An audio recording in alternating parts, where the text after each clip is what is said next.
The 3 things that I want to leave with you. Just these 3. I could do 10. I could do a whole life class. But just these 3 things will carry you if you let them. Motivation arc. Knowing who you are. Knowing who you are, being able to answer this question. Who am I and what do I want? Who am I really? My answer is, I am God's child. I am that which is born of all that is. I am, as Pierre D. Chardin said, a spiritual being having a human experience. Come trailing the breath of the ancestors, yet, but trailing the breath of the angels. And understanding that because I am connected to the source of all that is possible for me. That's who I am, and what do I want? I don't want to just be successful in the world. I don't want to just make a mark or have a legacy. The answer to that question for me is, I want to fulfill the highest, truest expression of myself as a human being. I want to fulfill the promise that the Creator dreamed when He dreamed the cells that made up me. What I want, you must have some kind of vision for your life. Even if you don't know the plan, you have to have a direction in which you choose to go.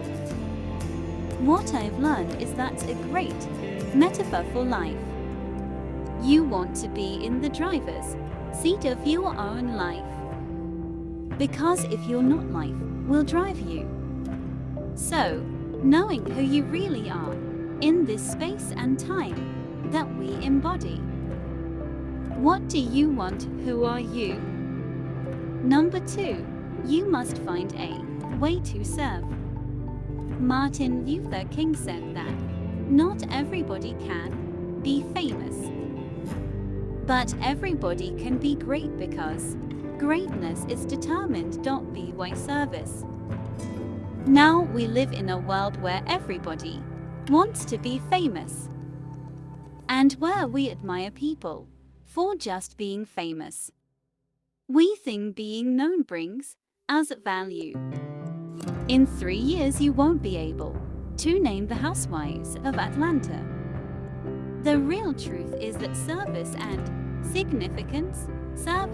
the significance that you bring to your service is that which is lasting.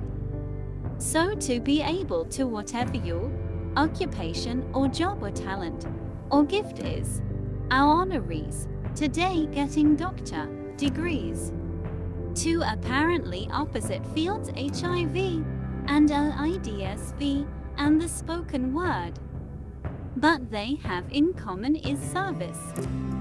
Using the spoken word in service to community in the world, using your knowledge and information about HIV and AIDS and medicine in service to the world. And if you look at all the most successful people in the world, whether they know it or not, they have that paradigm of service.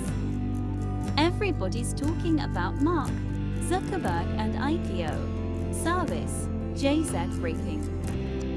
Service through the word, to people, through song. For many years I was really just happy to be on TV, and people would stop and say, "Oh, you on TV?" Yeah, I was on TV. I like being on TV. It's a nice job, and it was about the time that I received my honorary doctorate from Spelman around 1993. So I don't know if that had something to do with it. I thought of myself as Dr. Winfrey. Then I went back and I took long look at what it was I was doing on TV and made a decision that I was no longer going to just be on TV, but I was going to use TV as a platform, as a force for good and not be used by TV.